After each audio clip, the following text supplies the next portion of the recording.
It is showtime, everybody.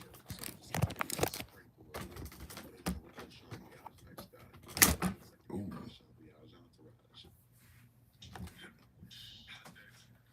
Boy, do I have some stories for you. Let me turn this light down.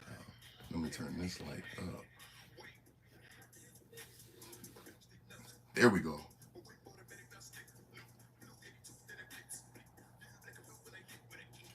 What's up? What's up? What's up?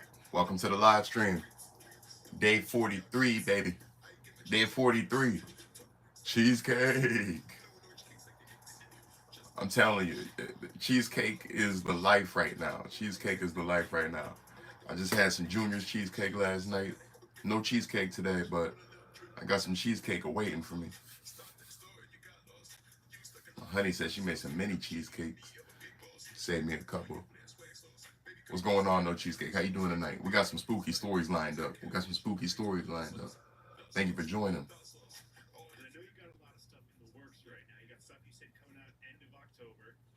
I think the first one's going to be called Paper Airplane.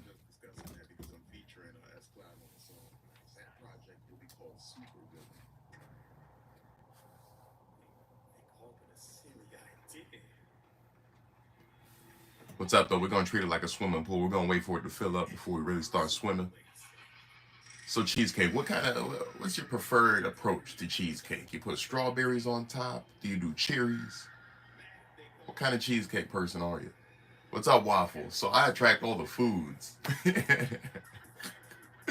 We got cheesecake and waffle in here right now. What's up? What's up? What's up? What's up? We got some spooky stories coming up. What's good, my G? Yusef, you got to hear this freestyle. Remember when I was freestyling the other day? I threw your name in there. I'm gonna call it. I got a clip of it. It ain't come out too bad, man. It's that Yusef. That Yusef diss track, low key. No. What's up, Milk? Oh my gosh, I got cheesecake, waffle, and milk in here. What is good? I just opened the fridge. Tiana Julia, what's going on, everybody? We have some stories coming up in a second. I just wanted to tell everyone to go ahead and get cozy in the chat.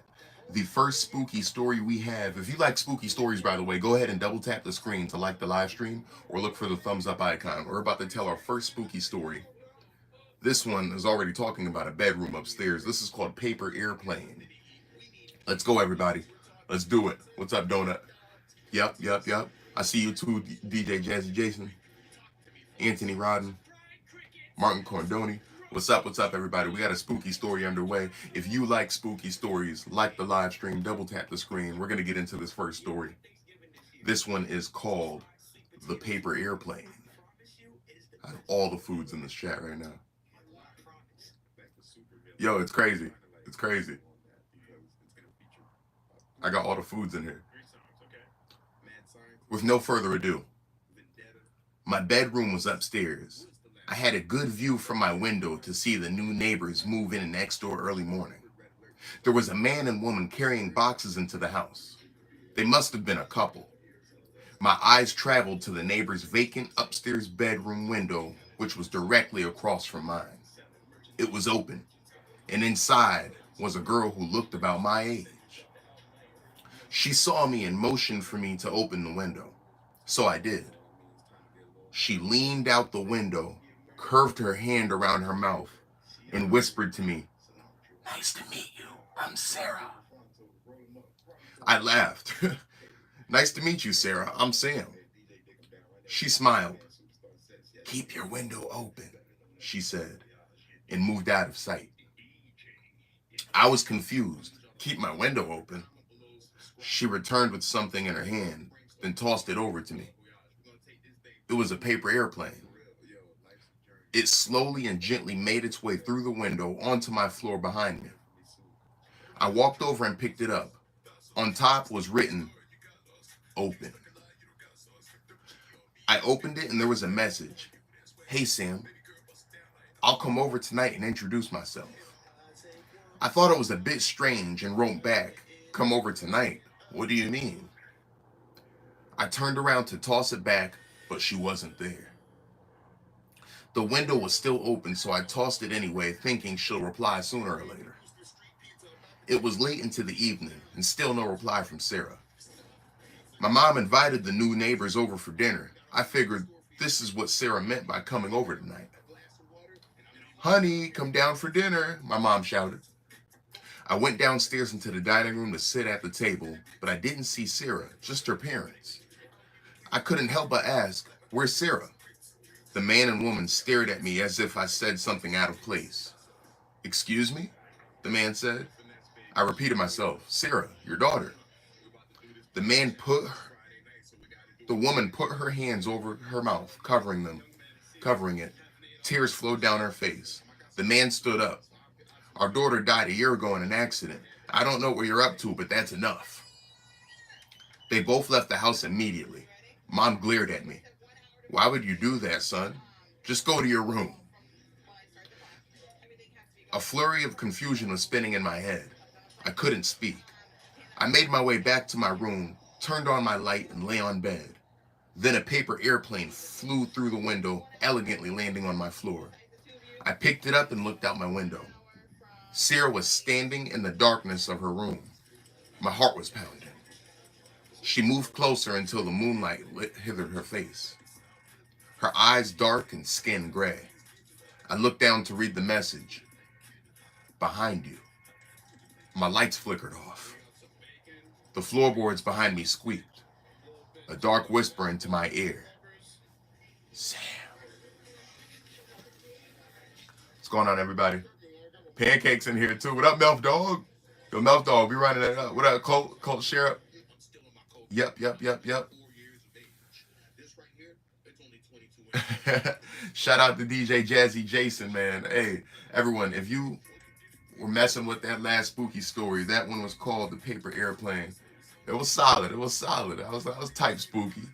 Go ahead and give me a like on the live stream, thumbs up, double tap the screen.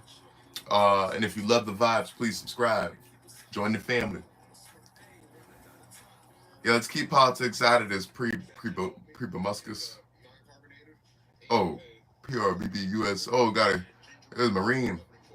We should have known. As soon as we got a Marine in here. OMG, Sterling, what are you doing, man? Shout out to you.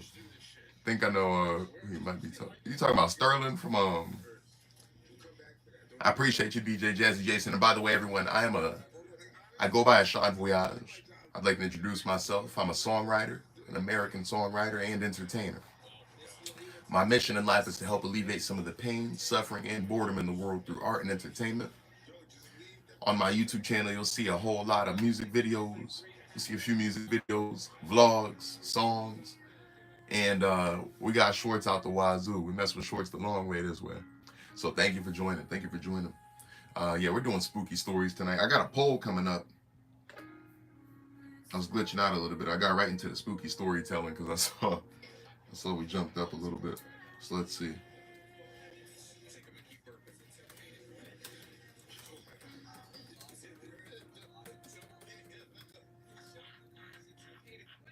Here we go right here. How's everybody doing tonight though? Sunday fun day. You dig what I'm saying? Is that from Ridiculousness, Emre? And by the way, if you stuck around for the last spooky story, let me get a dub in the chat. We'll get another one coming. Gray Ghost, what's happening? You know we can't tell a spooky story without the Gray Ghost. Come on now.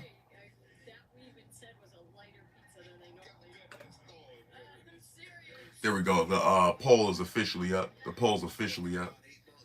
So I'm talking about DJ Jazzy Jason. Appreciate you, Playboy.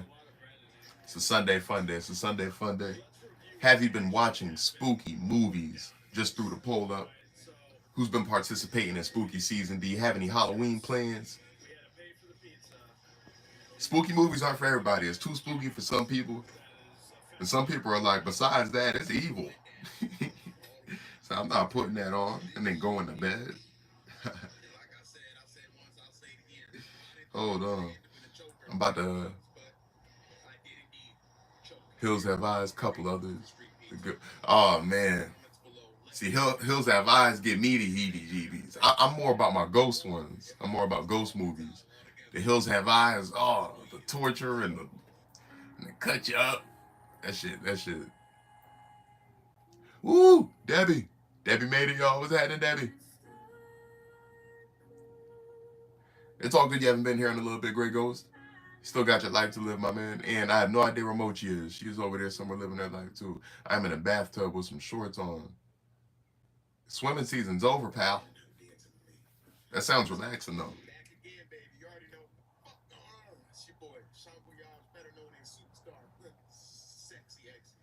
So wait a minute. All right, so we're going to get into the next spooky story then. No problem with that, Debbie. I'm cooking a little bit. Good son is scary, kind of like Orphan. Word. What I'm going to call it? My favorites are like Insidious, Conjuring. I think the first ghost movie I ever saw was actually 13 Ghosts. Came out in the 90s. We're going to get into another spooky story right now, though.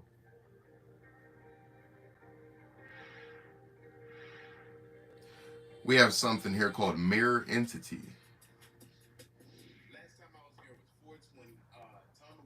Wait, I low-key think I already read this one. Yeah. I read that one before. We'll do this one just because it's like right here in my face. The prettiest girl. The prettiest girl.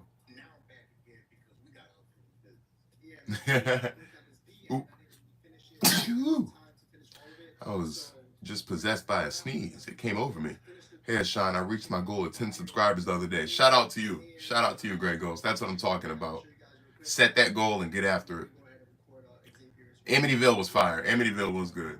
And I am reading Stuff Debbie. We're about to read another spooky story. You made it just in time for the beginning. I hope you have a great night. Oh, I hope you're having a great Sunday evening. And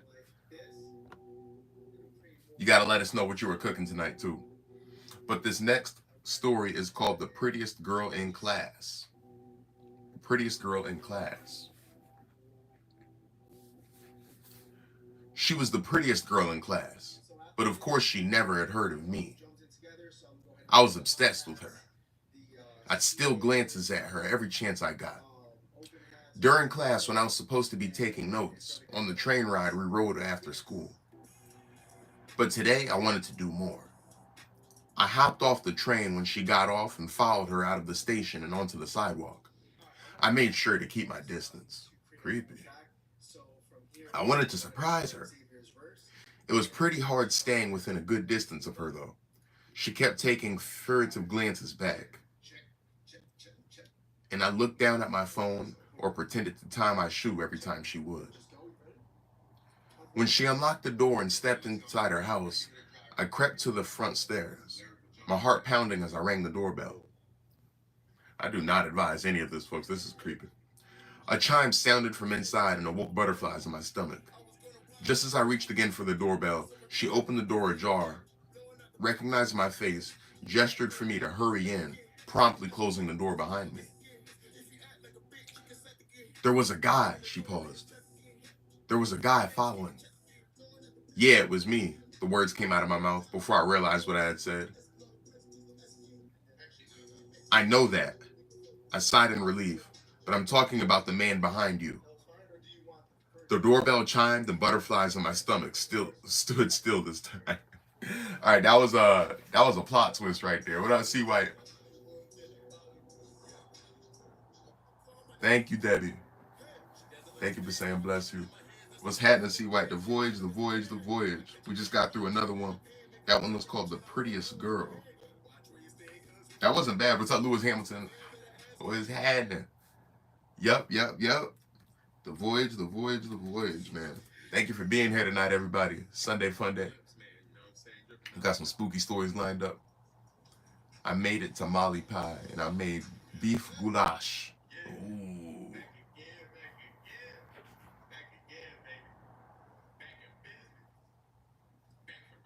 Let's go.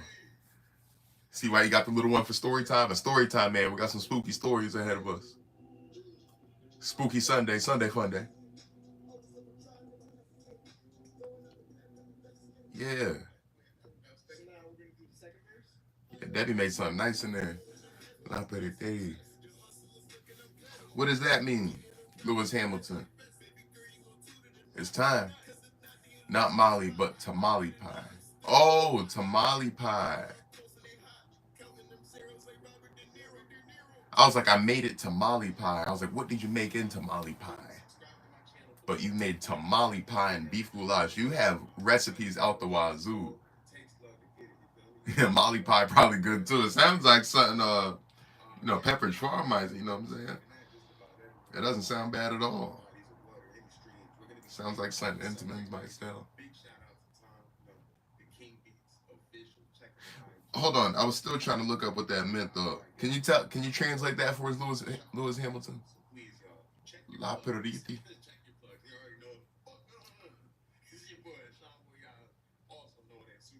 We're about to get over to the next spooky story in a second though. This guy was walking home one day from a party and this guy pulled up to him and asked him if he wanted to ride. He hesitated at first, but he had a long walk. So he said, okay, I'll get in. The guy seemed kind of creepy, but he told him where to be dropped off. And as they were riding down the street, he realized that there was no door handle.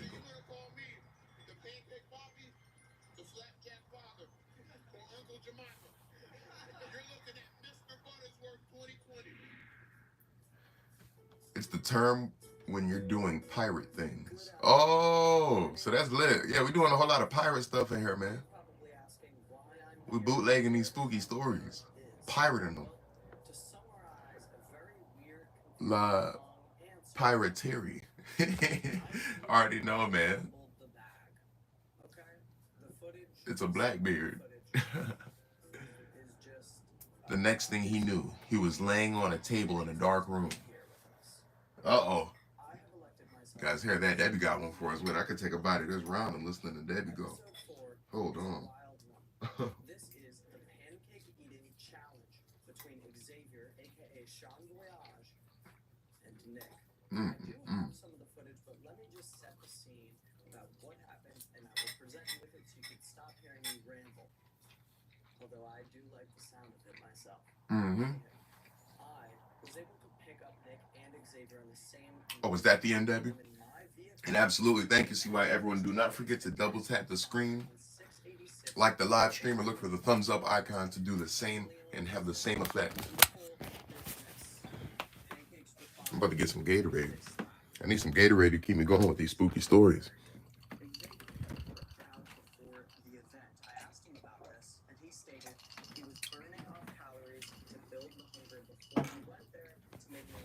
It's the electrolytes that get you right when you're storytelling, you know what I'm saying?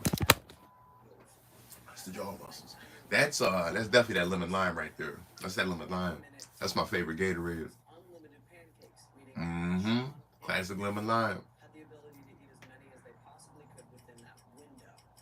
I made a bean salad. It's a cold salad. It's delicious. Mmm. What kind of dressing you put on a salad like that? That does sound delicious. And what kind of beans did you use?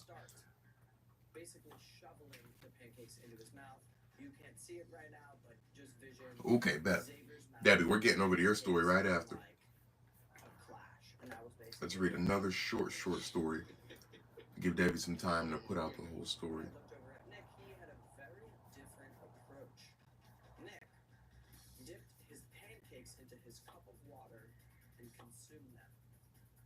This story is called How I Sleep. How I Sleep. I rarely sleep alone. Not that I have a choice in the matter. The night always starts, and for that matter, always ends up the same. Knock back a few sleeping pills, take off my socks, and let myself get drowsy. Couldn't tell you why I even take them still. The pills, that is. I'm a creature of habit, you could say. Then again, so is she. I guess you could say we're also inseparable. Not that I planned it that way. That's just how it is now. Every night I wait, and every night her face appears. No matter how badly I clog myself with prescription pills, I can feel her arrival. Sometimes she's just a face. Sometimes just a jaggedly rearranged torso. I couldn't tell you what's worse. Her wide-eyed, contorted look of hatred, or that delirious look of malignant joy spattered across its twisted face. It paces too, or it glides like on a conveyor belt back and forth, her eyes never leaving mine, eyes wild with rage. The nights when the body of the thing lays itself beside me to find us face to face with her lips agape, as if she was mimicking my horrified reaction, is beyond description. My whole body becomes liquefied with fear, and I bolt upright to escape, but never make it past my bedroom door. My legs fail me, and I'm suddenly a heap by my dresser drawer. That's when she kneels, purses her fat purple lips, and utters the only words I've ever heard her say that night. You shouldn't have killed me. That one was kind of spooky though. Oh, Debbie, hold on. Debbie, I thought you were gonna spit out the rest of that story. I was excited about that one. A machine that told all its fears. That's quite a machine right there.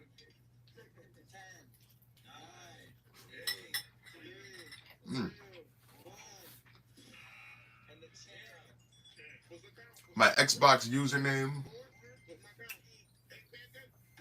what I got right there, see White, is some jerk chicken ramen. Some jerk chicken ramen. It's pretty tasty. Phoenix, what's up? How you doing tonight? We got some spooky stories. This is my Xbox username. We will be playing Warzone. Mm-hmm.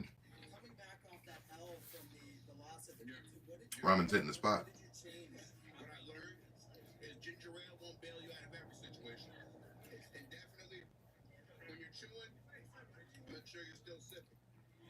This one's called Tumblr. Oh.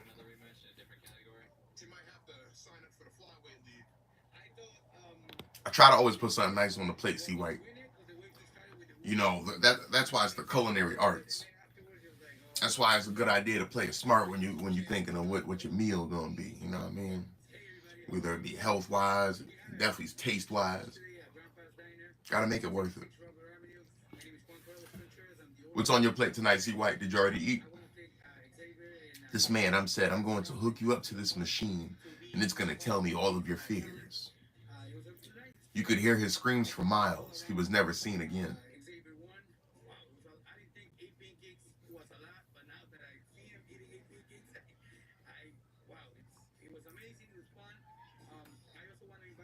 Oh, got some fire.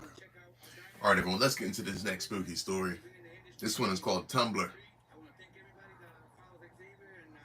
For as long as I can remember, the house at the end of the street held some mystery. Uninhabited for years, the local kids and parents all knew about its previous occupants and what had.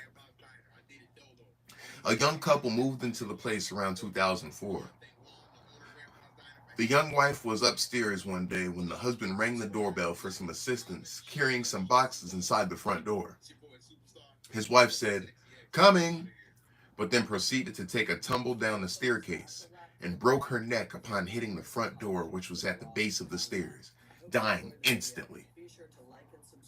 The noise alarmed the husband, who dropped the boxes, and the rest is history. The husband was heartbroken and never spent another night there, leaving some things behind inside the house. As with all juicy tales, there were follow-up stories, and this is where things got weird. Apparently, one day a UPS worker walked up to the house, mistaking it for the house next door, rang the doorbell to deliver a package, and heard someone say, "Coming." Then a moment later, something hit the door hard. Wham! It was late in the afternoon, no lights were on, and dead silence. This alarmed the man, but after asking, "Is anyone there?" a few times, he realized he was at the wrong address and made the correction. He told the neighbor, the real recipient of the package, about what had happened, and was genuinely shocked when he learned that nobody actually lived there anymore. The neighbor said his pallor went from a natural hue to pure white terror. He just added to the legend. Around Halloween each year, we would have these two contests to see who could ring the doorbell and stand there for 2 minutes without getting scared or running away. Nobody ever did it. Well, not until Casey moved into the neighborhood. His father was in the Navy, and Casey was fearless. All the kids looked up to him. When Casey celebrated his first Halloween with us, he accepted the challenge. We watched from across the street. Hell, we were scared. Casey walked up to the house, rang the doorbell, nothing happened. But then he reached for the doorknob and walked in, surprising all of us. Is he fucking crazy, dude? I shouted. Casey was now inside the weirdo house. It was dark, but we could see him with his flashlight in the room on the second floor. The rest of us looked at each other and said, screw it, and ran across the street to join Casey. We get to the house, and right as we open the door, Casey comes tumbling down the stairs and would have hit the door if we weren't standing there to open it. We picked him up and said, what the hell happened? I rang the doorbell. Someone said, come in, so I did, he replied. But you fell. Something pushed me, but nobody was there at all. Not a soul. Ooh. Wait a minute, I told you, wait. See, why we know this. The spooky stories hit different somehow. Somehow it aligns with something going on in one of our lives, whether it be mine, anybody in the chat. Isn't that nuts? Yo, Caretaker, what's happening? We're telling spooky stories. We just finished up one called, this one was called Tumblr. What up, USA? USA, USA, USA. What's up, USA? What's happening, man?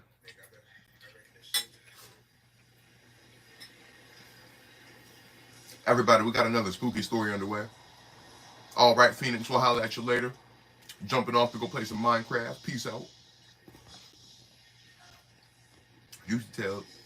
I'm in the kitchen right now. A tortellini with some Italian sausage, olive oil, and garlic. That's what I'm talking about. That's gonna hit hard, my boy. That sounds good. I don't know if you noticed my stories had endings. Oh, Debbie, for sure.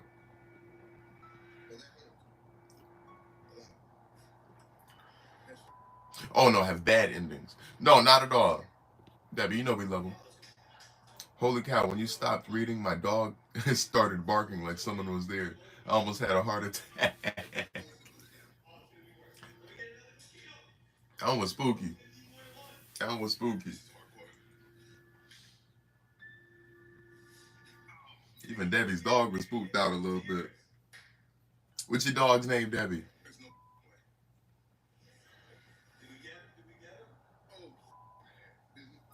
We got a real short one coming up. We got a real short story coming up next.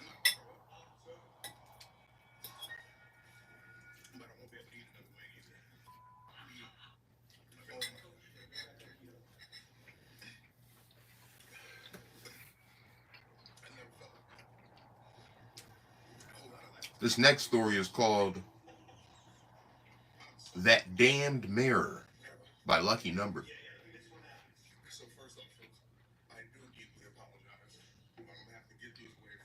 Extremely short, by the way. Let's check it out. Freedom. Oh, goodness. Goodness, scared the freedom right out of freedom.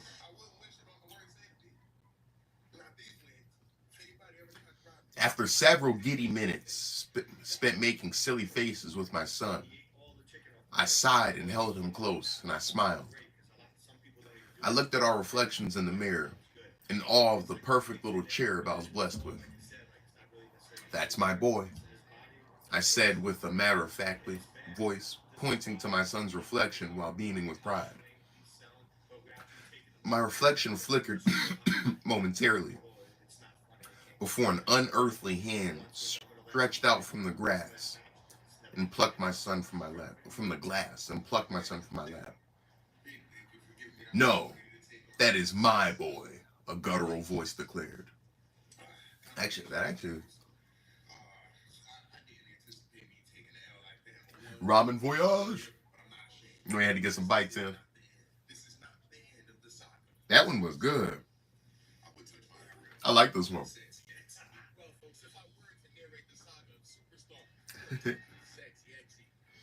I looked outside and there was a man walking. Stop. I hope everyone had a good weekend. I'm eating some Panda Express, smoking some lemon cherry OG. That's what I'm talking about. It don't get more American than that. No, it doesn't. Because we go all around the world with everything we do. Whether it be food, exotics. It's so windy and airy out. Kiki! Kiki and Lily showing the house. Exotics! Wait, it's so windy and airy out where you are, Debbie? In Illinois right now? Is that what the weather's like? Because it's airy and windy out here in Connecticut, too. Yes, it is. Edgar Allan Poe weather. Raindrops, dark clouds, black cats, raccoons in the trash cans.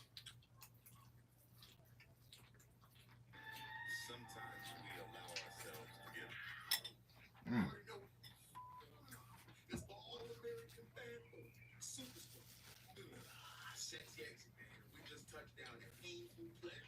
Mm-hmm. Northern Cali, where you at? Where you at? At Sticky Green. See why you mess with Madlib, Quasimodo, and all that? Cause isn't he from like Oxnard, California? Yes, scary. Mm-hmm. Perfect for spooky stories.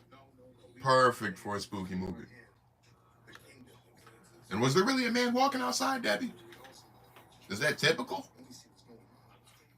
Is that typical in your neighborhood? I do feel better with my 2 Dobermans. I sure would too. You see that picture? The streams last forever. Oh, you're talking about yep. Wait, are you talking about Mark Vinyls' stream? It was a W thumbnail.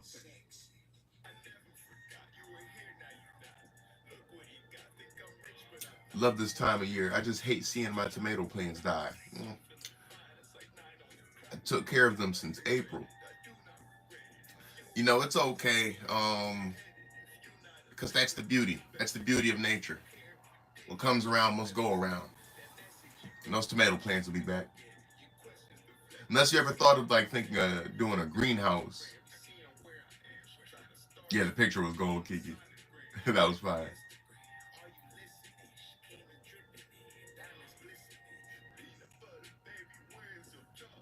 Yes, he was wearing a flashlight hat. Ooh, are you just trying to scare us, Debbie? A mysterious man wearing a flashlight hat. I'm a huge Living Legends fan. I'm more NorCal centric. Copy. Okay. The cyclical nature of our natural world. Yes. It is just the cyclical nature of our natural world. And those tomato plants will be back next spring. Folks, with no further ado. Actually, if anybody missed this last story, I kind of want to read it again, but more smoothly. Let me spit it out a little more smoothly now. I had some ramen. How's that? Some ramen in the back of my sentences.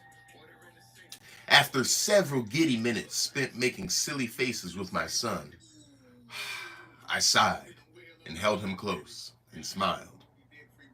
I looked at our reflections in the mirror, in awe of the perfect little cherub I was blessed with.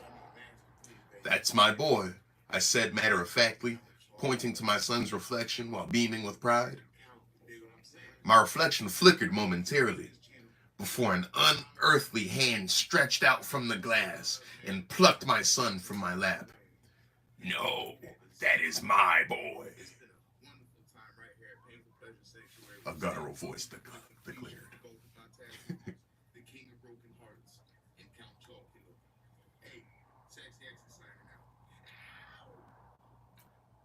Yeah, Debbie. Because if he had a flashlight, I feel like that would have been a little less alarming. But he had the headlamp on. He had one of them flashlight hats. You better believe it, Kiki. We got the spooky stories kicking. You better believe it. We're about to kick off another one. We're about to kick off another spooky story. Let's go. There's one called The New Old House. Pretty short. Pretty short. Let's check this out. We bought an old house, my boyfriend and I.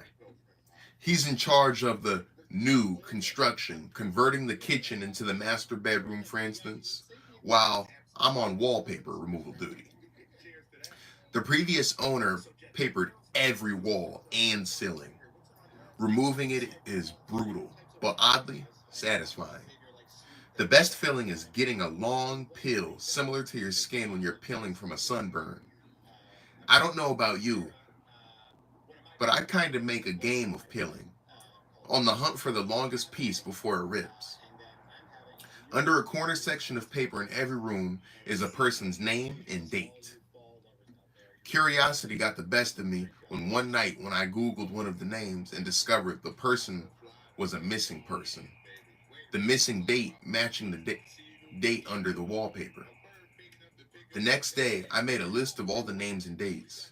Sure enough, each name was for a missing person with dates to match.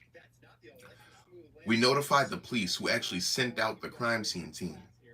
I overheard one text say, "Yup, it's human." Human? What's human? Ma'am, where's the material you removed from the walls already? This isn't wallpaper you were removing. Oh, man.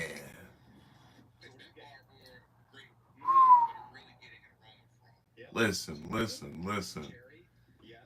See, I had a bad feeling when she said it felt like she was tearing skin. That was, ma'am, that isn't wallpaper you've been peeling. Come on now. Ooh.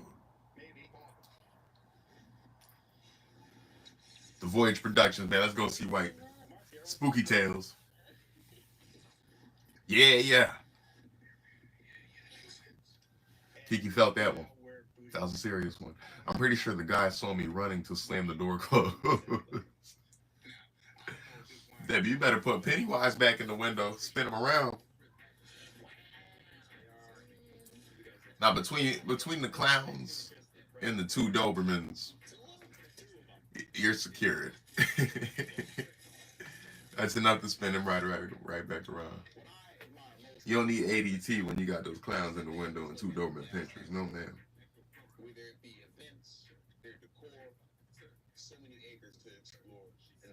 This one is called "I Hate It When My Brother Charlie Has to Go Away."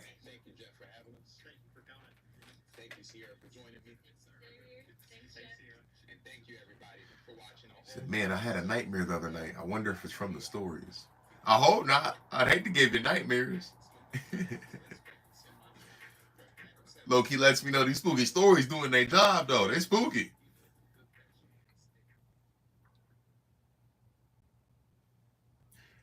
I hate it when my brother Charlie has to go away. I hate it when my brother Charlie has to go away. My parents constantly try to explain to me how sick he is. I am lucky to have a brain where all the chemicals flow properly to their destinations, like undammed rivers. When I complain about how bored I am without a little brother to play with, they try to make me feel bad by pointing out that his boredom is likely greater than mine, considering his confinement to a dark room in an institution. I always beg for them to give him one last chance. Of course, they did at first. Charlie has been back home several times, each shorter in duration than the last. Every time, without fail, it all starts again. The neighborhood cats with gouged out eyes showing up in his toy chest. My dad's razors found dropped on the baby slide in the park across the street. Mom's vitamins replaced by bits of dishwasher tablets. My parents are hesitant now, using last chances sparingly. They say his disorder makes him charming, makes it easy for him to make fake normalcy, and trick the doctor who takes care of him into thinking he is ready for rehabilitation. That I'll just have to put up with the boredom if it means staying safe from him. I hate it when Charlie has to go away. It makes me have to pretend to be good until he is back.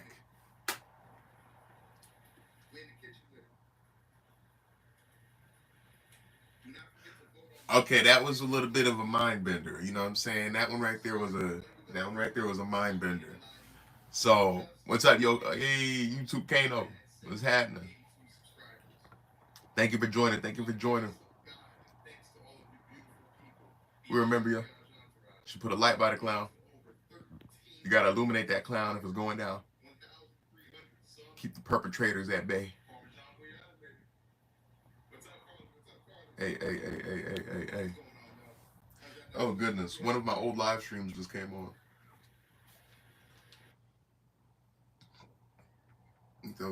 We watched all the vlogs. I had the vlogs running in rotation.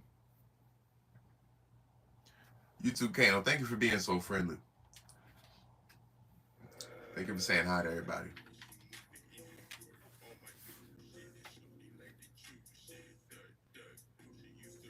And let me check the poll. Not everybody's been watching their spooky movies. Not everybody's been watching. You haven't been doing your daily dose of spook. I get your spook on. You know what season it is. Your chart stays pretty clean. Not lots of haters. It's probably your aura. My chat. Yo, I noticed that honestly. We haven't had a habitual hater in a seat. It's been a few weeks now. Feels like. There used to be somebody named. Can't remember that hater name. You know what I'm saying? That's how we do the haters, bro. They're not written down in history. The haters never are. Well, we don't remember Buddy's name. I just remember he was hating. And that's why they say, I don't even remember what he said. I just remember what he was hating. That's why people say, people forget what you say. They'll forget what you do, but they'll never forget how you made them feel. You know what I'm saying? I appreciate you. Thank you. Thank you for the compliment, CY. You know what I'm saying? We try to keep a high frequency in here. Vibrant aura, positive aura. You just gotta let them be because activity in the chat helps the algorithm. Absolutely. I don't even trip about that. Yep, yep. See, Debbie? Real recognize real all the time. And everybody in here look real familiar. This next story is called Guardians. He awoke to the huge, insect-like creatures looming over his bed and screamed his lungs out. They hastily left the room. Did I miss something? I hastily. Oh, they hastily left the room and he stayed up all night, shaking and wondering if it had been a dream. The next morning, there was a tap on the door. Gathering his courage, he opened it to see one of them gently place a plate filled with fried breakfast on the floor, then retreat to a safe distance. Bewildered, he accepted the gift. The creatures chittered excitedly. This happened every day for weeks. At first, he was worried they were fattening him up, and after a particularly greasy breakfast left him clutching his chest from heartburn, they were replaced with fresh fruit, as well as cooking. They poured hot, steamy baths for him and even tucked him in when he went to bed. It was bizarre. One night, he awoke to gunshots and screaming. He raced downstairs to find a decapitated burglar being devoured by the insects. He was sickened, but disposed of the remains as best as he could. He knew they had just been protecting him. One morning, the creatures wouldn't let him leave his room. He lay down confused but trusting as they ushered him back into bed. Whatever their motives, they weren't going to hurt him. Hours later, A burning pain spread throughout his body. It felt like his stomach was filled with razor wire. The insects chittered as he spasmed and moaned. It was only when he felt a terrible squirming feeling beneath his skin that he realized the insects hadn't been protecting him. They had been protecting their young.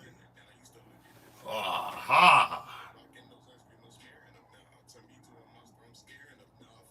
Dang.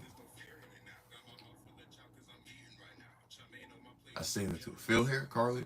No, I haven't seen Phil in a while now that you mention it. Haven't seen Phil in a while and I don't see Carly. Where on earth has Phil been?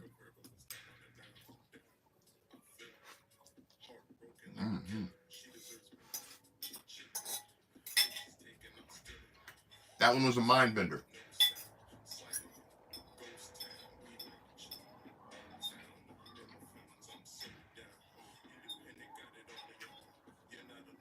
Mm.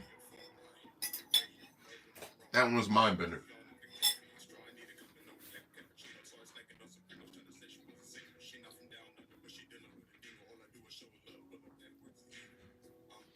There's one called Seeing Red. How about that? Seeing Red. Mm. And in parentheses, the first day of school.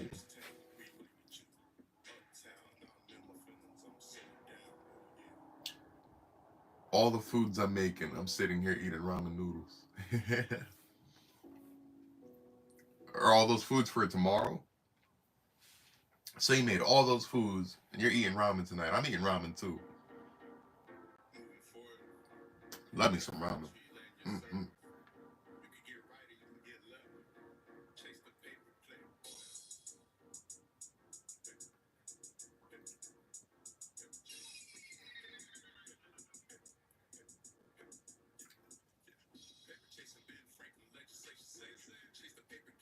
All right. Yeah, I cooked for lunch and dinner for the week, or a few days anyway. Okay, that's a good idea. See, next time I grab some groceries, I think I'm gonna try to just prepare little platters for the week. It sucks being tied up with having to cook, the duty of having to cook. So good on you, Debbie, for getting it done today on Sunday. Because now you got your lunch and dinner for the week, or a few days anyway, all set. It's genius. Everyone loves the first day of school, right? New year, new classes, new friends. It's a day full of potential and hope before all the dreary depressions of reality show up to ruin all the fun. I like the first day of school for a different reason, though. You see, I have a sort of power. When I look at people, I can sense a sort of aura around them. A colored outline is based on how long that person has to live. Most everyone I meet around my age is surrounded by a solid green hue, which means they have plenty of time left. A fair amount of them have a yellow orangish tinge to theirs, which tends to mean a car crash or some other tragedy. Anything that takes people before their time, as they say. The real fun is when the auras venture into the red end of the spectrum. Now and again, I'll see someone who's a walking stoplight. Those are the ones who got murdered or killed themselves, who get murdered or kill themselves. It's such a rush to see them and know their time is numbered. With that in mind, I always get to class very early so I can scout out my classmates' fates. The first kid who walked in was radiating red. I chuckled to myself, too damn bad, bro. But as people kept walking in, they all had the same intense glow. I finally caught a glimpse of my rose tinted reflection in the window, but I was too stunned to move. Our professor stepped in and locked the door, his aura a sickening shade of green.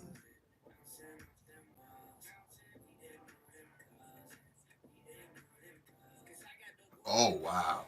So these make you think. Yep, you end up freezing some of those. That's what you got to do. Got to pack them up and freeze them. Mm-hmm. Preserve that food and then you crack it out, you heat it up. Ow! It's dinner.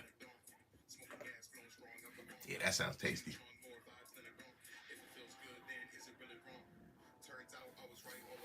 I didn't mind that one at all. That was spooky though.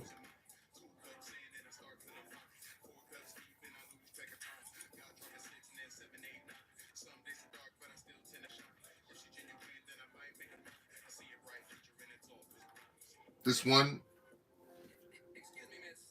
what's up, Sue? We got some spooky stories, man. Just for you, my boy. We got some spooky stories. This one is called They Got the Definition Wrong. Don't worry about how late you are. My man, find a seat. Fill in the seats. Just find a seat. Get cozy. We're warming up the live stream for you. That's all it is. This one is called They Got the Definition Wrong. It has been said that the definition of insanity is doing the same thing over and over and expecting different results. I understand the sentiment behind the saying, but it's wrong. I entered the building on a bet. I was strapped for cash and didn't buy into the old legends of the hotel to begin with, so $50 was more than enough to get me to do it. It was simple. Just reach the top floor, the 45th floor, and shine my flashlight from a window. The hotel was old and broken, including the elevator, so that meant hiking up the stairs. So up the stairs I went. As I reached each platform, I noted the old brass plaques displaying the floor numbers: 15, 16, 17, 18. I felt a little tired as I crept higher, but so far, no ghosts, no cannibals, no demons. Piece of cake. I can't tell you how happy I was as I entered the last stretch of numbers. I joyfully counted them aloud at each platform: 40, 41, 42, 43, 44, 44. I stopped and looked back down the stairs. I must have miscounted, so I continued up. 44. One more flight. 44. And then down 10 flights. 44. 15 flights. 44. And so it's been for as long as I can remember. So really, insanity isn't doing something repeatedly expecting different results. It's knowing that the results will never ever change, that each door leads to the same staircase, to the same number. It's realizing you no longer fall asleep. It's not knowing whether you've been running for days or weeks or years.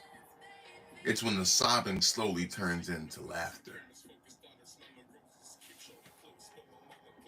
I'm watching Dead and Buried right now. Is that a movie?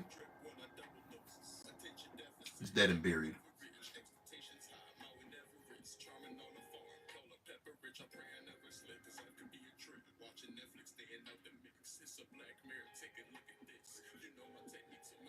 Meticulous.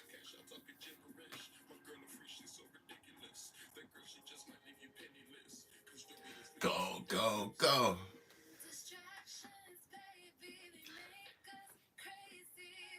Gotta let us know what's the hype about Dead and Buried. We might have to get into that, man. This next story is called My Daughter Learned to Count. It is from 81. Okay. Movie came out in 81. My daughter woke me up around 11:50 last night. My wife and I had picked her up from her friend Sally's birthday party, brought her home, and put her to bed. My wife went into the bedroom to come read while I fell asleep watching the Braves game. "Daddy," she whispered, tugging my shirt sleeve, "guess how old I'm going to be next month?" "I don't know, beauty," I said as I sipped on my glass. As I slipped on my glasses. "How old?" She smiled and held up 4 fingers. "It is 7:30 now." My wife and I have been up with her for almost 8 hours. She still refuses to tell us where she got them.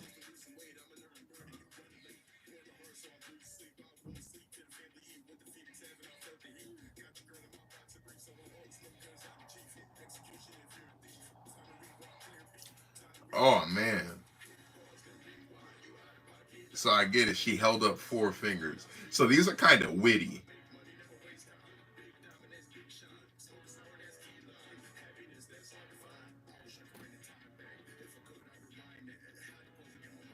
Wow. So you get it? The daughter pretty much asked the dad, guess how old I'm going to be next month. I don't know, beauty, I said as I slipped on my glasses. How old? She smiled and held up four fingers. That weren't her fingers. It is 7:30 now. My wife and I have been up with her for almost 8 hours. She still refuses to tell us where she got them. So these are thinkers. These will make you think.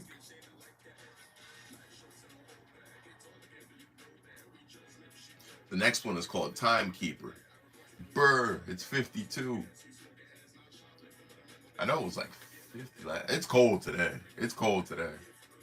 I don't know. It got to be colder than 52 out there. We might have it beat this time. Connecticut might be a little colder than Chicago right now. I mean, Illinois.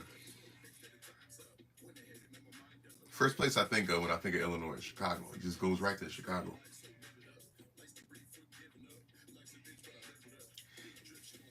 He had been given this watch on his 10th birthday.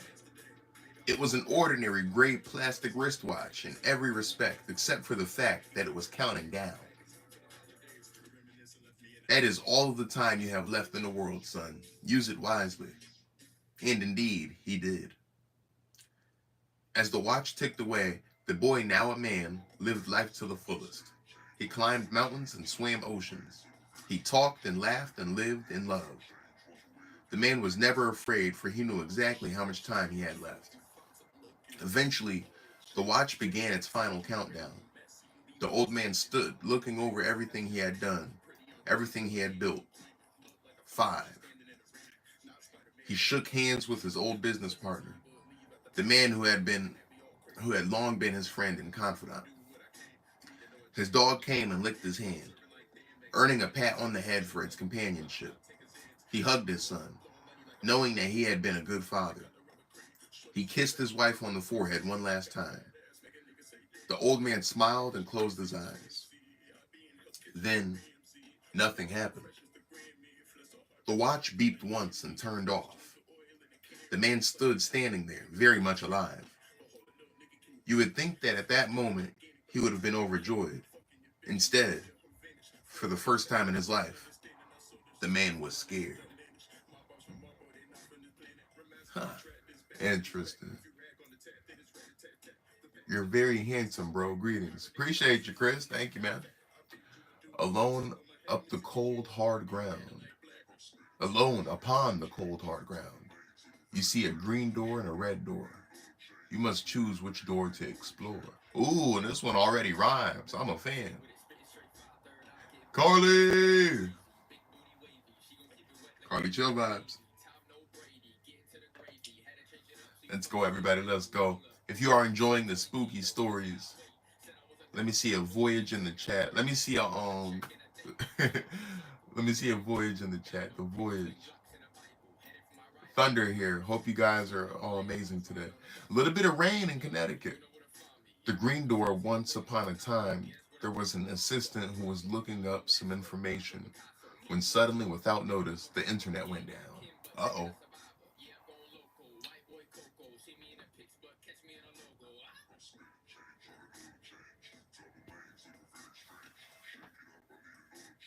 When the internet went back up, all their faces were green.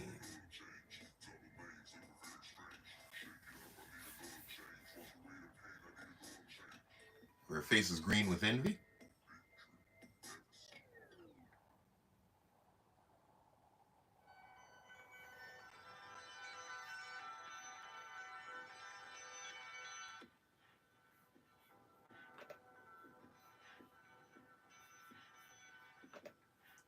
Boom, boom, boom, boom, boom, boom, boom. Speaking of spooky season, shout out to my song Space Ghost.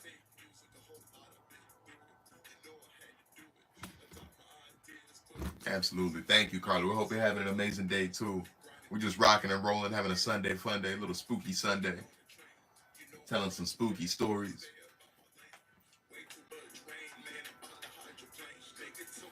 Gonna play some Call of Duty later. And there's some more cheesecake in the fridge. Love cheesecake. Let's jump into another spooky story though, shall we?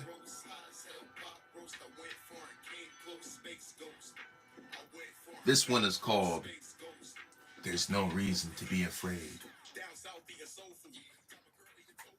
It's cheesecake season. Let's go. Let's go. You know what, everybody? This is about cheesecake. It's always been about cheesecake. You know why we're here. You know what brought us together.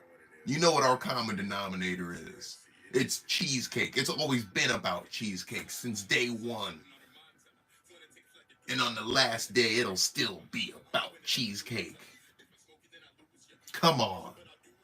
Let's go. His name is Space Ghost. This is an Adult Swim show. Yes, so my song Space Ghost is inspired by the Space Ghost from Adult Swim. Absolutely. New York or Philly style? I'm saying New York style cheesecake. Yeah, because Junior's is really fire. That's a New York style cheesecake. I've never had Philly style. I don't think I've had Philly style at least. Or maybe I have. Coast to coast cheesecakes, baby. Let's go.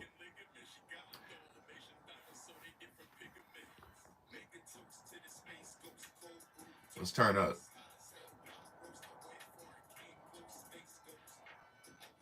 And you know what? Oh, and my bad, C White. I missed that question. Where you find these? Yeah, I'm finding these stories right on Google, my man. Right on Google. And I just skim through websites and look for the one that really catches my eye.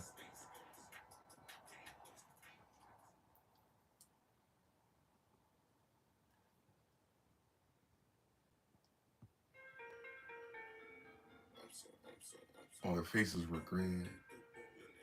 They didn't know what to do, but they asked the girl who went in the red door why her face was red. I am so sick of cheesecake. Oh, I knew it was bound to happen. I knew it was bound to happen. Ashawn knows about Space Ghost. He's got a song of the same name. Absolutely. I know all about Space Ghost, man. All about that. Have you heard the story of La Leona? I've heard that. My hair is scary. One, I have a pimple on my face. I'm scared. What happened, Debbie? You chickened out? I started reading it. She was like, I don't know. Why'd I say that? It's hailing there. All right, everyone. Welcome to the live stream. If you are new to the live stream, I am Ashawn Voyage. I'm an American songwriter and entertainer. My mission in life is to help alleviate some of the pain, suffering, and boredom in the world through art and entertainment. Thank you for joining the live stream. We are telling spooky stories today. It is Spooky Sunday, not just Sunday Fun Day. We're getting cozy and we're getting spooked out over here. So make yourself comfortable in the chat. And this next story is called "There's No Reason to Be Afraid." Let's check it out. When my sister Betsy and I were kids, our family lived for a while in a charming old farmhouse. We loved exploring its dusty corners and climbing the apple tree in the backyard. But our favorite thing was the ghost. We called her Mother because she seemed so kind and nurturing. Some mornings, Betsy and I would wake up, in each of our nightstands, we'd find a cup that hadn't been there the night before. Mother had left them there, worried that we'd get thirsty during the night. So she just wanted to take care of us.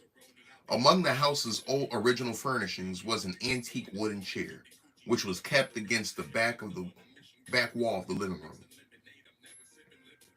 Whenever we were preoccupied watching TV or playing a game, Mother would inch that chair forward across the room toward us. Sometimes she managed to move it to the center of the room. We always felt sad putting it back against the wall. Mother just wanted to be near us.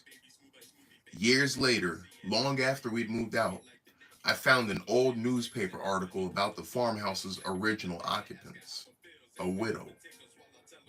She'd murdered her two children by giving them each a cup of poisoned milk before bed. Then she'd hung herself. The article included a photo of the farmhouse's living room, with a woman's body hanging from a beam. Beneath her, knocked over, was that old wooden chair placed exactly in the center of the room. So low-key, we told that one before. Yep. I've been sick of cheesecake for about an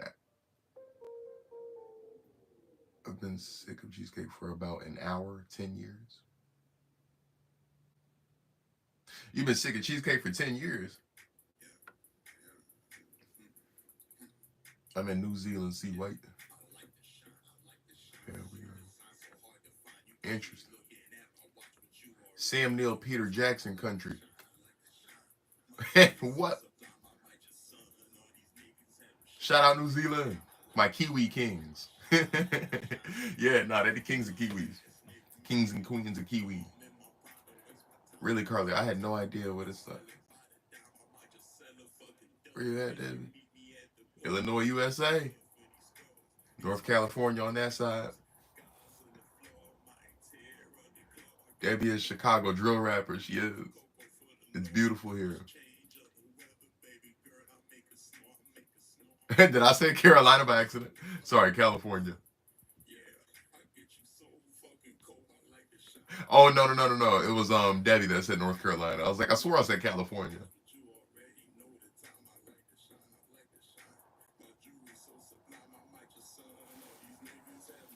See, you confused her with the North. You confused her with the North, see white. It's because you're from Cali, so you got to say Northern California. Everybody else, just tell them California, but you said North California. She said, no. Now, what part of North Carolina are you from? You know what I'm saying? You listen to the baby? Location is outside of Sean's house. I'll tell you what. You come get some if you want some. I'll take a bite out of crime. I'll take a bite out of crime tonight. Try to break in here. What's up, boss? How you doing? I got something for you. You come around here, I got something for you.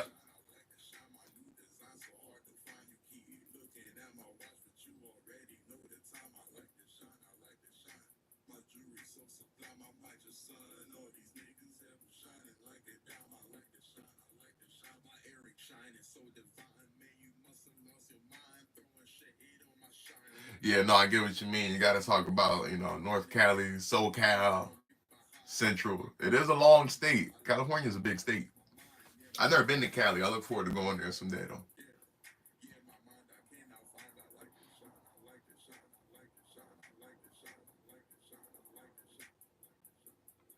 The Perfect Plan by Hunt Frog. Or am I JK? Is it JK or am I JK? I got something for you. This story is called The Perfect Plan.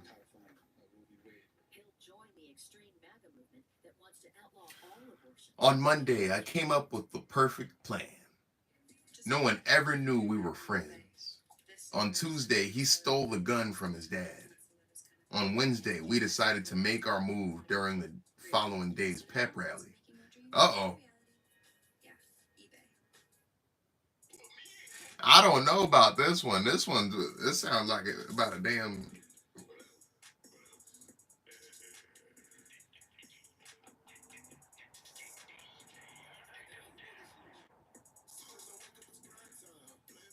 I don't know. What's y'all stance on this? This one sounds like a damn school shooting. I don't know if that's... I think we're going to skip that one. I don't know. Something in me tells me to go ahead and skip that one. Kylie, it is beautiful. I just looked up the pictures. I think she meant Carly. Right, Kylie. Yeah, I did hear New Zealand is like very beautiful.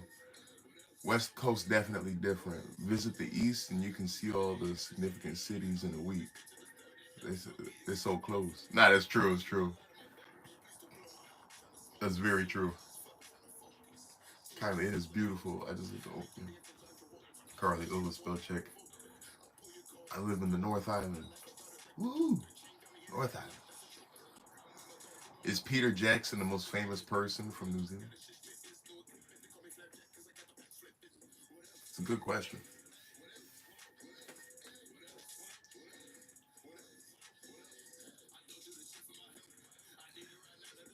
This next story is called Warrior of God.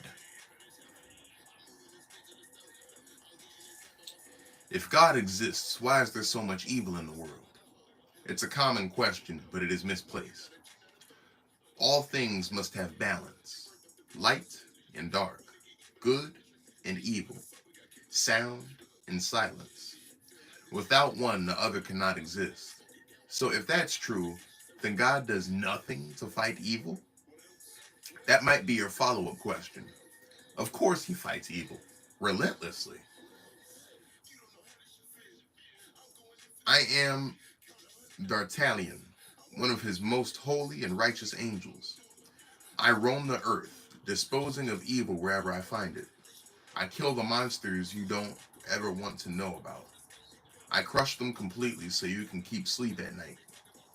You humans have no idea how many of you live because of the work I do.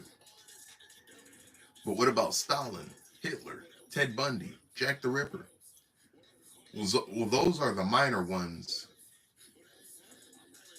I had to let live for balance. The ones I destroy are too horrible and vile to survive. What's funny is, while I would wager you never have heard the name D'Artagnan in any religious text, I bet you have heard of me. Americans, for example, have their own name for me: sudden infant death syndrome.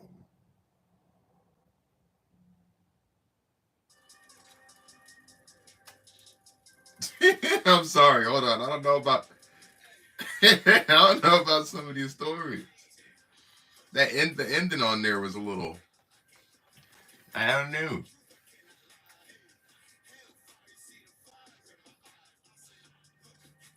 Yeah, that's,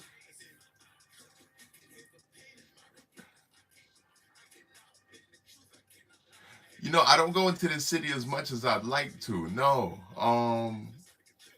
Next time I get out there, I definitely like to go. If not with my girl, definitely my bros. Go do something out there. If Mark Vinyls get back out to the city, besides just having a good day out there, maybe shopping, we definitely got to think about doing another vlog in New York.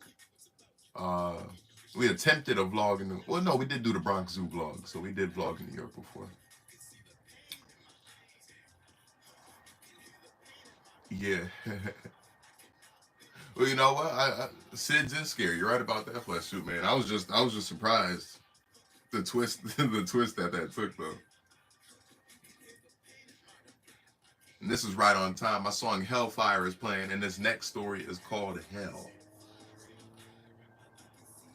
There was no pearly gate. The only reason I knew I was in a cave was because I had just passed the entrance. The rock wall rose behind me with no ceiling in sight. I knew this was it. This was what religion talked about, what man feared. I had just entered the gate to hell. I felt the presence of the cave as if it was a living, breathing creature. The stench of rotten flesh overwhelmed me. Then there was the voice. It came from inside and all around. Welcome. Who are you? I asked, trying to keep my composure. You know, the thing answered. I did know. You are the devil. I stuttered, quickly losing my composure. Why me? I've lived as good as I could. The silence took over the space as my words died out. It seemed like an hour went by before the response came. What did you expect? The voice was penetrating but patient. I don't know. I never believed any of this. I uttered, "Is that why I'm here?" Silence continued. They say the greatest trick you ever pulled was convincing the world you don't exist. No, the greatest trick I ever pulled was convincing the world that there is an alternative. There is no God, I shivered. The cave trembled with the words, "I am God."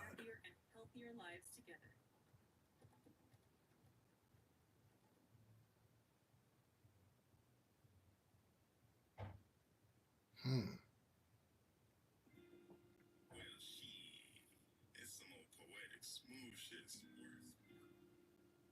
That one was interesting too. Mm. Yeah, that one. Yeah. some of them just are like a little bit to the left. Um, they're either crazy deep or real like low key political. I don't know. Have you ever watched the that movie Frailty? Written, directed, and starring Bill Paxton and Matthew McConaughey? No, I've never seen that. That one was too deep.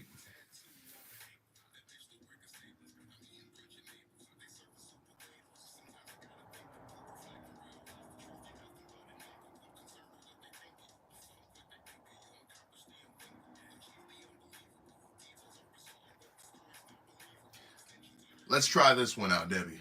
Let's hope this one doesn't take a swing for the worst.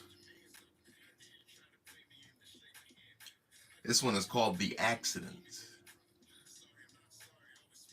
It was 1 a.m., and Guy Halverson sat in his dark living room.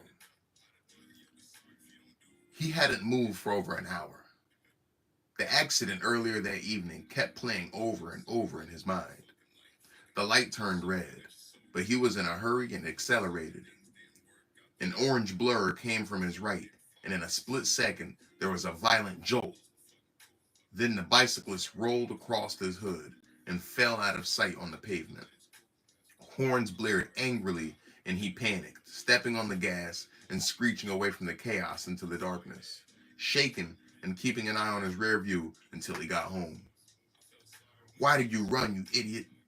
He'd never committed a crime before this and punished himself by imagining years in jail. His career gone, his family gone, his future gone. Why not just go to the police right now? You can afford a lawyer. Then someone tapped on the front door, and his world suddenly crumbled away beneath him. "They found me." There was nothing he could do but answer for it. Running would only make matters worse. His body trembling, he got up, went to the door, and opened it. A police officer stood under the porch light. "Mr. Halverson?" asked the grim officer. He let out a defeated sigh. "Yes, let me. I'm sorry, but I'm afraid I have some bad news. Your son's bike was struck by a hit and run driver this evening. He died at the scene. I'm very sorry for your loss." Whoa. These aren't even scary no more. They're just like suspenseful and mind bending. They come with a plot twist. They're real twisty and suspenseful. That's what's going on with these stories at this point. Yeah, all of them just have a wicked plot twist. Debbie liked that one. She said, "Okay, that's spooky." You know what we should do? What should we do, Suit? What should we do, bruh?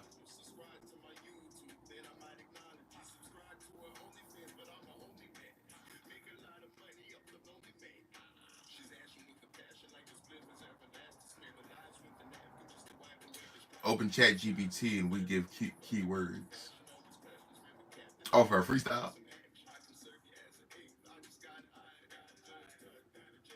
Oh, and make a story. That would be pretty cool. Okay, thank you, Debbie. That was a pretty good last two.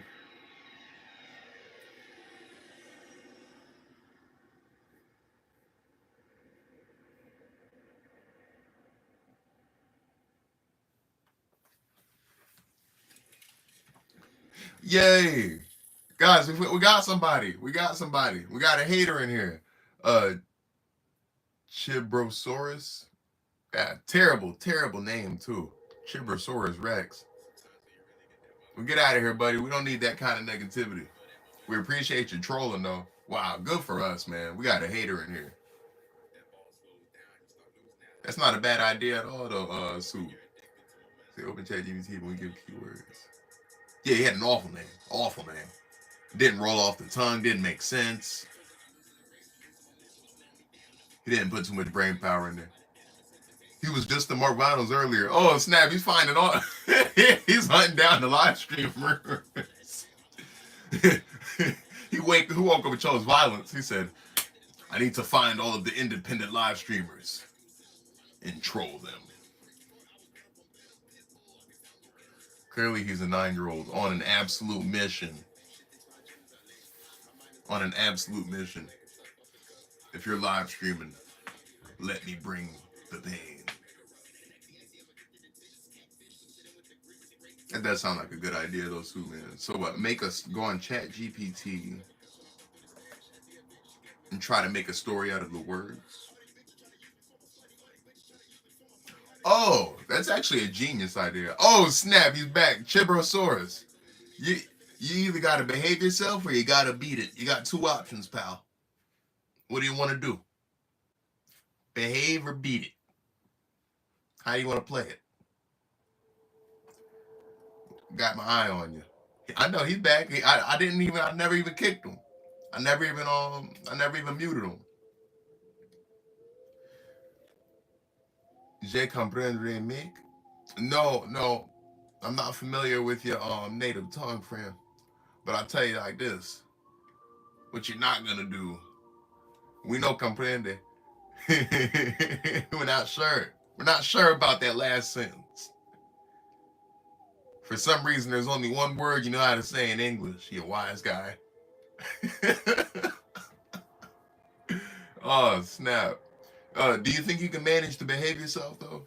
All right, I'm not gonna spend too much energy on them. Let's go to Chat GPT. So I actually like that idea, Chat GPT, and we're gonna use certain words to make our own spooky story.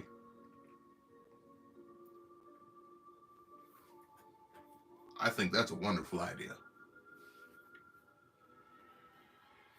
So, boom, I have Chat GPT open. What's up? What's up?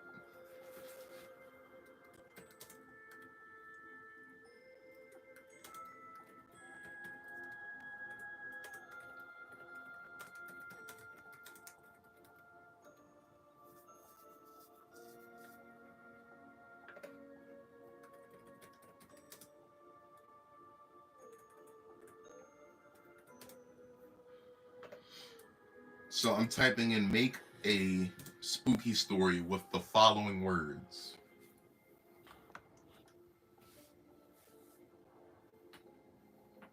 Got any words for me, Suitman? I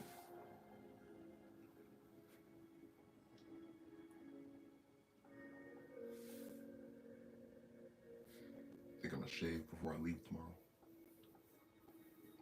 I'm all on Wolfman. Wolfman Jack. Full moon, baby. The Wolfman's back. Wolfman. Shit.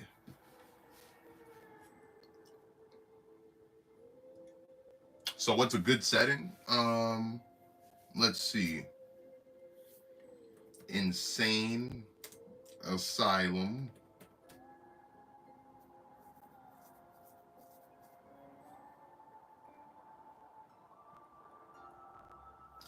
An insane asylum is always a sick setting for a spooky movie. It's been fun, but I have to go wash my hair and get ready for work tomorrow. I'm tired. Have a great night. Thanks for the spooky stories. Absolutely. Have a great night, Debbie. Thank you for rocking and rolling with us. And have a great day at work tomorrow. We look forward to talking to you tomorrow or soon. Oh, make a Cropsy story? Where are you going? Are you going somewhere? Me? Oh, tomorrow morning I'm going to New Haven. I'm going to New Haven tomorrow morning. But no, not going nowhere special too soon. I need to go to the gym this week. All right, Insane Asylum. All right, everybody. So give me words. Give me words so I can put them into Chat GPT. You know, words or subjects, and we're gonna make a spooky story out of that. So far we have insane. Yep, Insane Asylum. Good night, Debbie. Cropsy is the Jersey Devil.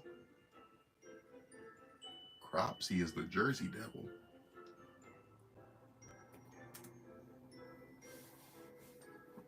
Mm, mm.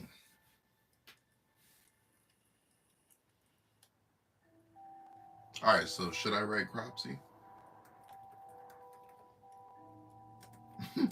Cropsy, the Jersey Devil. We're throwing that in there. Have you never heard of Cropsy? Never. I've never heard of Cropsy. Uh, Make a spooky story with the following words: Insane Asylum, Cropsy, the Jersey Devil, um,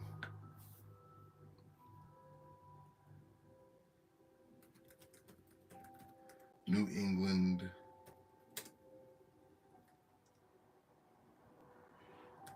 swamp,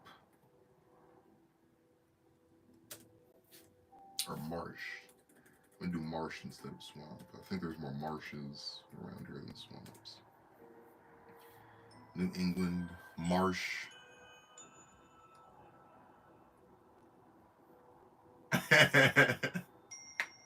Nah, me too though.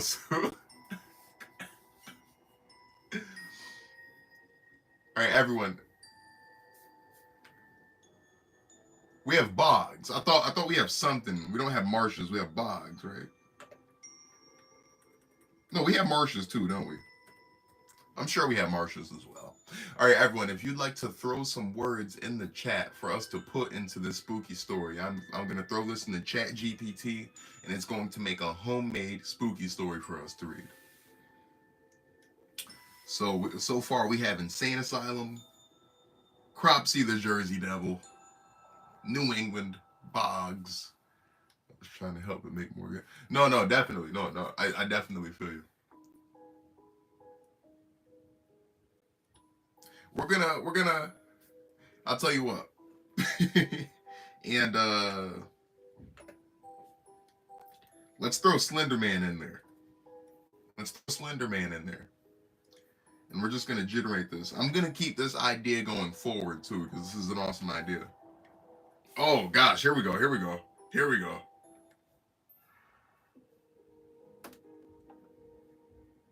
All right, you ready? This is kind of cool. In the heart of New England, nestled between shadowy bogs and thick woods, stood the abandoned Blackwood Insane Asylum. Once a place of refuge, it had long been forgotten, consumed by tales of madness and whispers of the supernatural.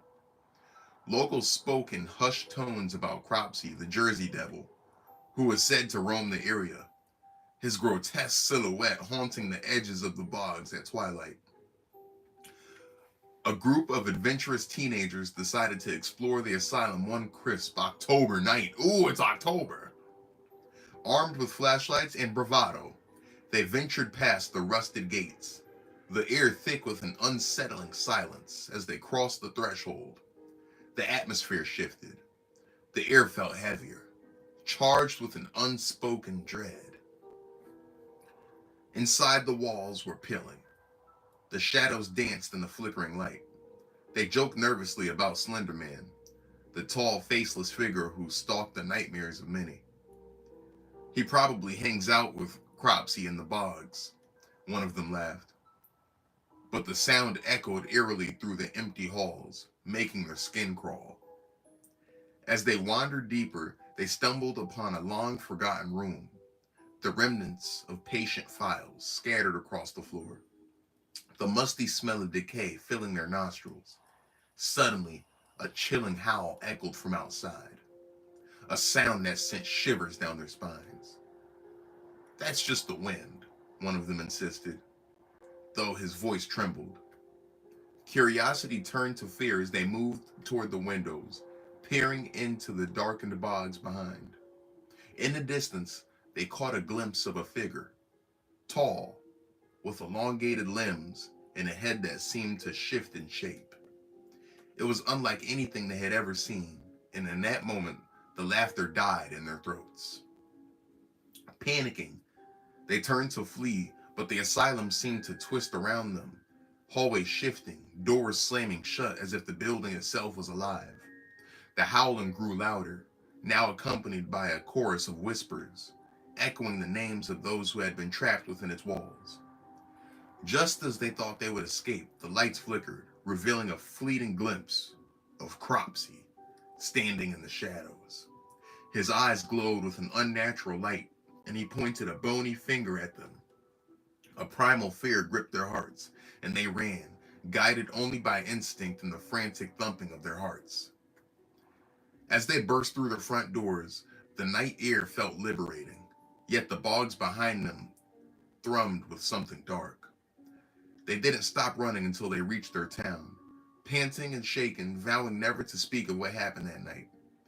But sometimes in the stillness of the night, they would hear the howls of Cropsy drifting from the bogs, a haunting reminder of the asylum's twisted legacy and the shadows that linger just beyond the light.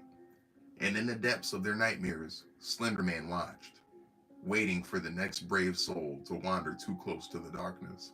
So I like how Cropsy and Slenderman, like Freddy versus Jason, it was Cropsy versus Slenderman. Nah, it seems like they were cool though. They were hanging out. Cropsy and Slenderman were like this. They tag teamed the scaring. So they saw Slenderman outside, but they also ran into Cropsy. So like, and you're inside of us in a insane asylum. That was fire. We're gonna do more of that. We're definitely gonna do more of these. That was really cool. Jen, what's up, Jen?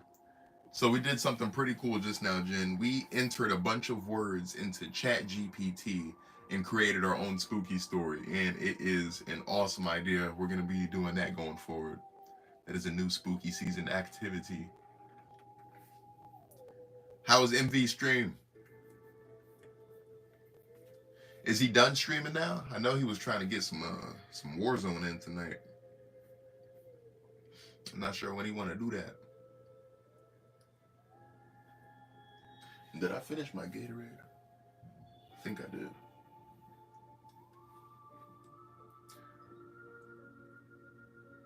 Yeah, no, it's definitely worth it. It was definitely worth it, Sue. So let's see.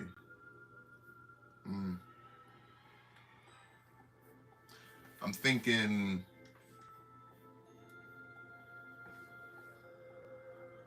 We might actually it was cool. Always cool in there. My boy be preaching. He had today's sermon. Let's do another story. Yeah. Let's do another spooky story. If you guys could give me just some random words, random themes, random characters, just throw them out there in the chat. We're going to turn it into a short spooky story. And we're going to end on this story. We've been at it for a little bit now. I'm about to wind down for the Call of Duty Netflix Hulu part of the night. But I do want to check this out again because ChatGPT did a wonderful job. It did an absolutely wonderful job making us a spooky story. Okay, let's check this out.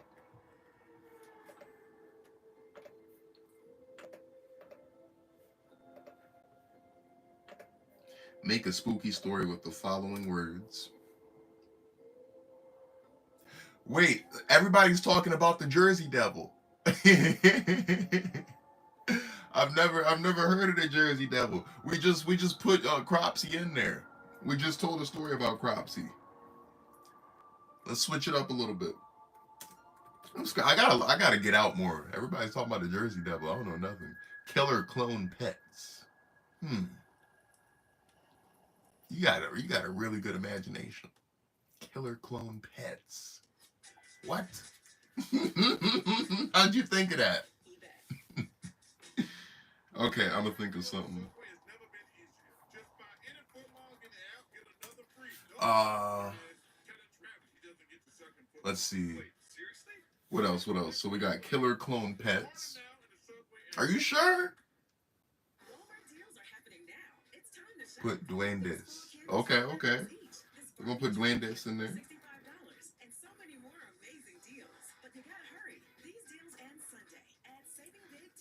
That's the movie I want to really make. Oh, you want to make the movie Cropsy the Jersey Devil? I just put Dwayne this. Should I put it in quotes or just write it as is? I'm gonna put it in I'm gonna put it in quotes like you did.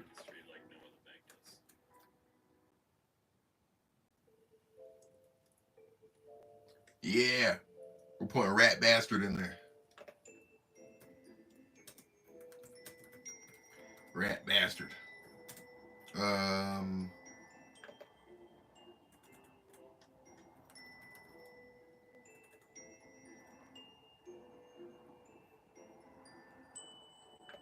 you mind if I swap out killer clone pets? Non-killer clown pets? Nah, we're gonna.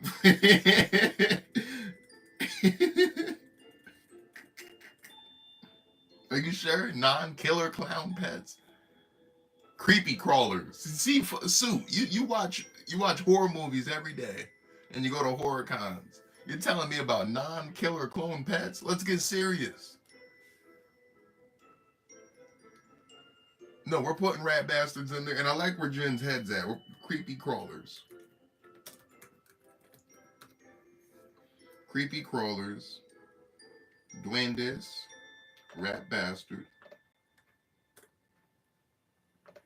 Uh,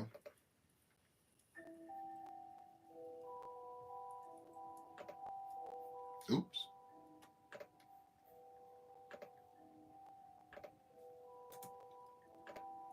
I'm gonna write Transylvania.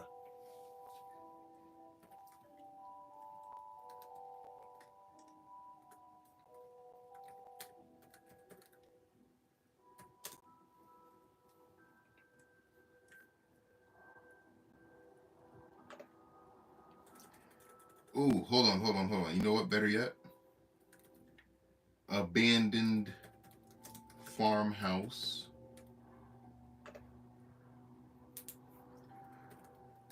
Rural Georgia. Stormy night. Yup.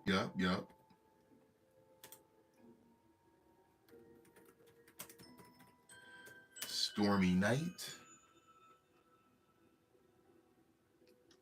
There is a Transylvania Road in Connecticut. So wait, you know what?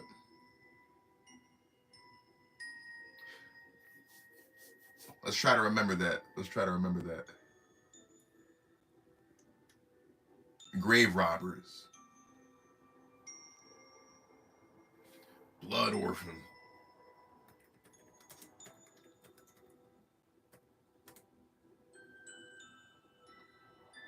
Where is Transylvania Road again? Because I've definitely seen that.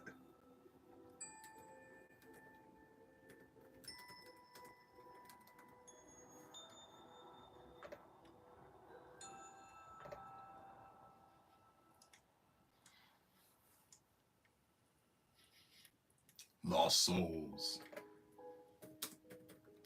Jen is slanging these out. Sue, where you at, man? You like grave robbers? We'll do grave robbers too.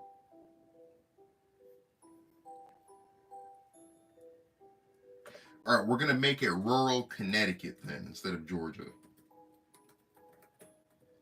Rural Connecticut, Blood Orphan, Transylvania Road, Lost Souls, Grave robbers. Oh, I watched this fucked movie the other day called Terrifier 2. I don't recommend unless you like a lot of blood and guts. It was bad to start. It was a bad start to the Halloween movies. Never. I hate too much blood and gore. It's like Northern CT. Witch's Wart. Hold on. So who we got here? Okay. Witch. All right, everyone. I think we got enough. I think we got enough. We just loaded this thing up. Spoiled soil. Okay, spoiled soil actually sounds pretty cool. So we're gonna. Carly, you have anything you'd like to add to the spooky story? We're about to throw this in the chat GPT. Just put all these ingredients right into the machine, and it's gonna crank out a spooky story of our own making. So, Carly, if you have anything you'd like to add to the spooky story, let us know in the chat. And we're gonna get this underway. The bleach scene.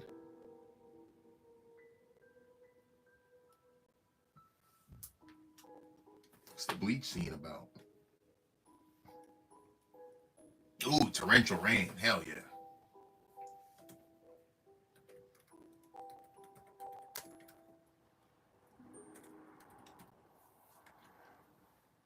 That's what I'm talking about. Torrential rain. Torrential downpour.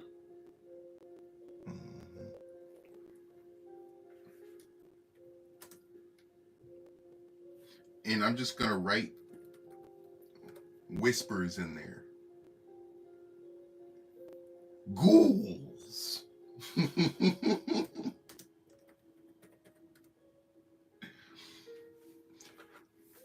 Jen, I feel like you get a lot of toppings on your ice cream sundaes. She's like, ooh, and ghouls. At the froyo spots. Like, I want caramel sauce, marshmallow, gummy bears, rainbow sprinkles, chocolate sprinkles, Lucky Charms. You don't want to know the bleach scene. No, I don't. Ooh, I don't think I do. All right, everyone. We're gonna turn this into a story. Let's check it out.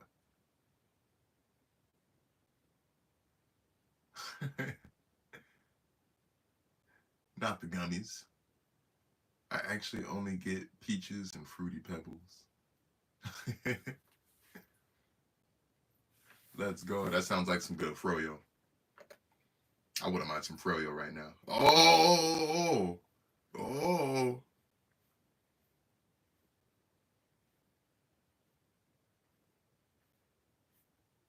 The story seems a little longer, but let's check it out.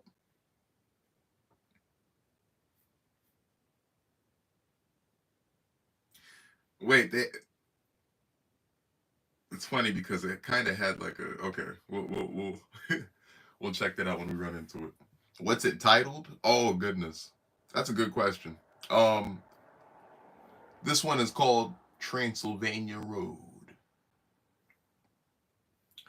On a stormy night in rural Connecticut, the wind howled through the trees, rattling the shutters of an abandoned farmhouse that loomed at the end of Transylvania Road. The locals spoke in hushed whispers about the place, claiming it was a haven for lost souls and the restless spirits of grave robbers who had met their demise while seeking riches among the dead. As torrential rain lashed against the windows, a group of friends dared each other to venture to the farmhouse. They had heard stories of creepy crawlers that slithered through the cracks and ghouls that lurked in the shadows. But what intrigued them the most was the legend of the Blood Orphan. A child said to haunt the property, lost and alone, waiting for someone to free it from its torment. While flashlights in hand, they trudged through the mud, their hearts pounding with both excitement and fear. The air was thick with the smell of spoiled soil, a pungent reminder of the decay that surrounded them. When they finally reached the farmhouse, The wind seemed to whisper their names, urging them to go back. Inside, the air was stale, filled with the echoes of the past. They could hear the faint sounds of scuttling creatures, perhaps the duendes, mischievous little spirits that some believed protected the abandoned place. Ignoring the chill that crept up their spines, they pressed deeper into the house. Suddenly, one of them, a bold skeptic, scoffed. "It's just a bunch of rat bastards playing tricks." But soon as he spoke, the lights flickered and an unsettling presence filled the room. The whispers grew louder, wrapping around them like the tendrils of a frog. In a dark corner, they spotted a figure, a small child with hollowed eyes, in tattered clothing, the embodiment of the blood orphan. Its voice was barely a whisper, filled with sorrow. "Help me." Fear surged around them, but curiosity drew closer. As they approached, the child vanished, leaving behind an icy chill that sent shivers down their spines. The walls seemed to pulse with energy, as if the house itself were alive, feeding on their fear. Just then, a flash of lightning illuminated the room, revealing ghastly images of the grave robbers, their twisted, frozen forms frozen into time, forever trapped by their greed. The whispers transformed into frantic screams, echoing the horrors of what had happened within these walls. "Get out!" one of them cried. Stumbling backwards as the air grew thick and suffocating, the farmhouse began to shake, and the shadows twisted into grotesque shapes, forming ghouls that clawed at the air, hungry for their next victims. Panicking, they raced for the door, but it slammed shut, trapping them inside with the restless spirits. The storm raged outside, drowning their cries as they desperately searched for an escape.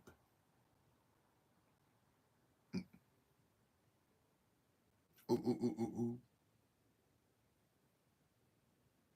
Hold on. Let's see what's going on here. Why am I shaking in my boots right now? Let's go. They could feel the weight of the souls pressing in around them, the oppressive darkness of the witch who had cursed the land, and the orphan's plight entwined with their own. With one final effort, they reached for the door handle. The whispers, now a cacophony of anguished pleas. "Let us go! Free us!" But as they finally burst through the door into the rain-soaked night, they felt a chilling grip on their hearts, a promise that they would never truly escape the farmhouse or the horrors that dwelled within. As they fled down Transylvania Road, the whispers lingered in the air, a haunting reminder of the night that they dared to disturb the secrets of the abandoned farmhouse, where the lost souls awaited the next unfortunate souls to wander too close to the darkness.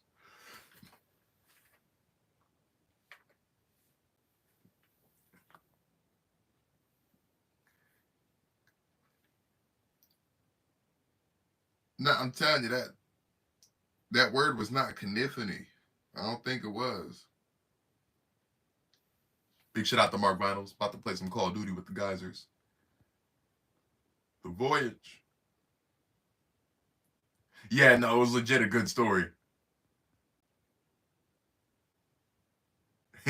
Tendrils is such a great word. Yeah, man, this was fun. I love seeing familiar faces in here. Support my brother. Hey.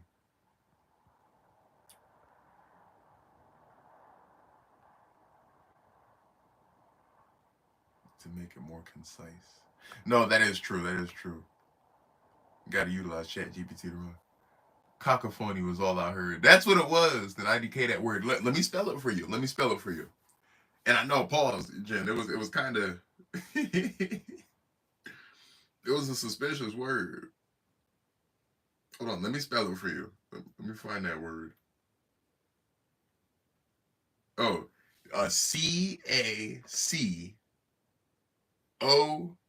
CACOPHONY.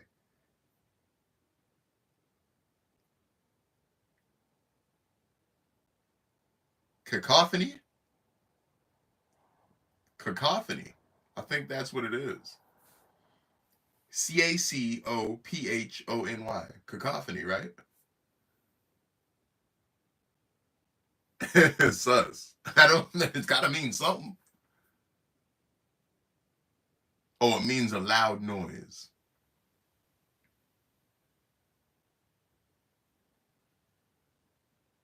Actually, like that. That's a cool word. Pause.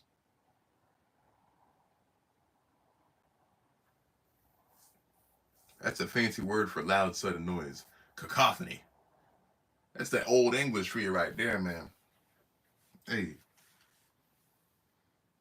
you're saying it right. Okay. Cacophony. Yeah, because I just slowed it down. I broke it down. A harsh, discordant mixture of sound. Quite the cacophony outside. What caused that cacophony? I'm already pretty confident about saying it. Cacophony. What's all the cacophony about? I'm gonna start saying that. You like know even the definition had me confused. What's all the cacophony about?